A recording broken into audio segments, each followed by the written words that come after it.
प्रशांत महासागरीय युद्ध में जापान क्यों हार गया? आइए जानते हैं इस युद्ध में किन किन शक्तियों ने भाग लिया, ये युद्ध कब हुआ और इसमें जापान की पराजय क्यों हुई। द्वितीय विश्व युद्ध जो एक भयंकर युद्ध था विश्व के लिए, उसी का एक अध्याय है ये प्रशांत महासागरीय युद्ध। प्रधानतः जापान के साथ अन्य मित्र शक्तियों में हुआ था। मित्र शक्ति मतलब उस वक्त इंग्लैंड, अमेरिका युक्त राष्ट्र, बाद में चीन, रसिया और इसके अलावा भी था ऑस्ट्रेलिया। इन लोगों के साथ जापान का जो युद्ध प्रशांत महासागरीय इलाके में हुआ, इसे ही प्रशांत महासागरीय युद्ध कहा जाता है। जापान इस युद्ध में हारा था, इसके पीछे बहुत से कारण थे।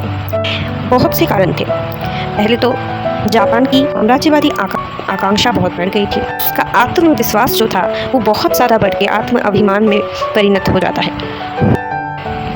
उसने चीन को हराया 1895 में, इसके अलावा रसिया को हराया, फिर कोरिया भी अपने अधिकार में ले आया और एशिया में अपना प्रभाव विस्तार करने लगा। इसी तरह उसका मनोबल भी बढ़ा और साथ में अहंकार भी बढ़ गया, जिसके कारण वो अपनी शक्ति और सामर्थ्य को बहुत ज़्यादा समझने लगा था।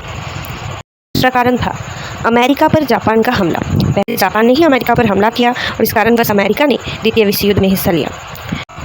1941 के 7 दिसंबर को जापान ने अमेरिका के हवाई द्वीपपुंज के पर्ल हार्बर में आक्रमण चलाया। वहाँ पे बम फेंके, जिसके कारण अमेरिका की क्षति पहुँचती, विमान को क्षति पहुँचती है और इसी सामरिक क्षति के कारण वो जापान के प्रति अति क्षुब्ध हो जाता है और क्रोधित होकर वो जापान के विरुद्ध युद्ध घोषणा करता है। इसके अलावा अमेरिका की प्रयुक्ति, सामरिक शक्ति, जनबल इत्यादि भी बहुत ज़्यादा थी, इसलिए इसकी शक्ति भी बहुत ज़्यादा थी जो जापान की नहीं थी। युद्ध के कौशल के कारण और सामरिक क्षति के कारण जापान की हार होती है। शक्ति ने जो आइलैंड हॉपिंग का तरीका अपनाया था, उससे वो प्रशांत महासागरीय इलाके पर जापान के विरुद्ध एकत्रित होकर जापान की सेना को हराने लगे। मित्र शक्ति की एकाग्रता, एकता जो जापान को हराने में सक्षम थी।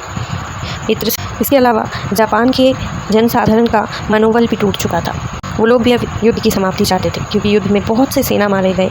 शक्तियों के हमले के कारण जापान को बहुत क्षति पहुंची, बहुत से लोग मारे गए, खाद्य अभाव, मुद्रास्फीति इत्यादि देखा गया। जापान की हार तब होती है जब 1945 में अमेरिका मित्र शक्ति की मदद से 6 अगस्त को हिरोशिमा और 9 अगस्त को नागासाकी पर भयानक आक्रमण करता है।